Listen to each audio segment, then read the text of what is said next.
চব্বিশের ভোটে বড় ইস্যু সন্দেশখালী। বারবার সরব হচ্ছে বিজেপি, পাল্টা সুর চড়াচ্ছে তৃণমূলও। আর এই সন্দেশখালী নিয়েই ভোটের হাওয়া গরম।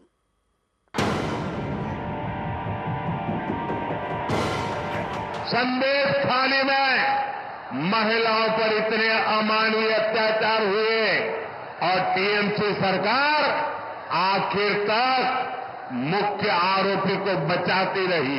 সন্দেশখালীর মা বোনেরা আমাদের সাথেই আছেন, চিন্তা করার কোনো কারণ নেই।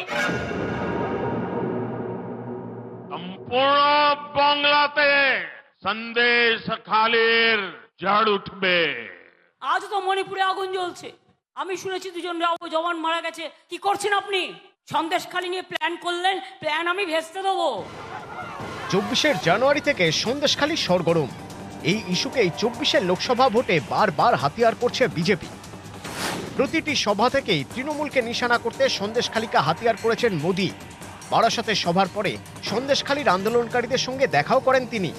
সন্দেশখালী এলাকাটি বসিরহাট লোকসভার মধ্যে পড়ে, যে বসিরহাটে বিজেপি প্রার্থী করেছে রেখা পাত্রকে, যিনি সন্দেশখালী আন্দোলনের অন্যতম মুখ। রেখাকে ফোনও করেন নরেন্দ্র মোদী। रेखा जी नमस्कार।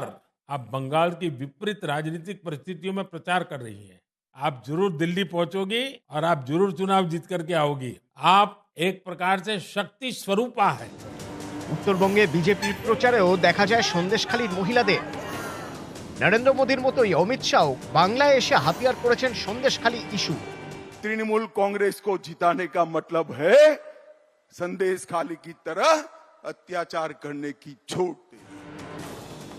পর্যবেক্ষকদের একাংশের মতে এসব থেকে স্পষ্ট 24 ভোটে বিজেপির বড় অস্ত্র সন্দেশখালী।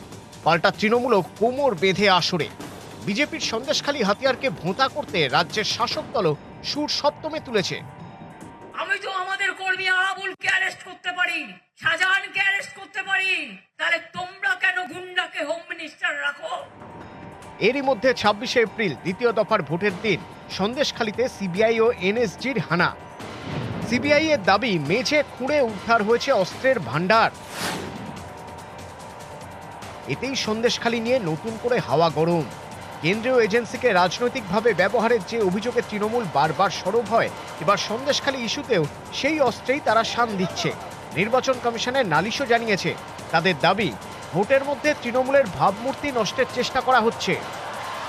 সন্দেশখালী প্রধানমন্ত্রীরা যতবার উচ্চারণ করবেন তত প্রমাণিত হবে যে কেন্দ্রীয় এজেন্সিকে সামনে রেখে সন্দেশখালী ইস্যুকে জিইয়ে রাখার জন্য, রাজনীতি করার জন্য নানা ধরনের কাণ্ড কারখানা এরা চালিয়ে যাবে।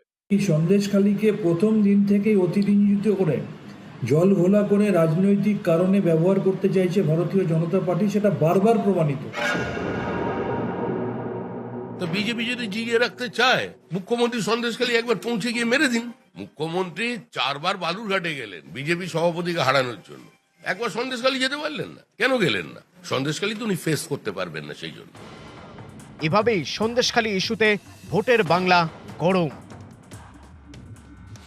নিউজ 18 বাংলা।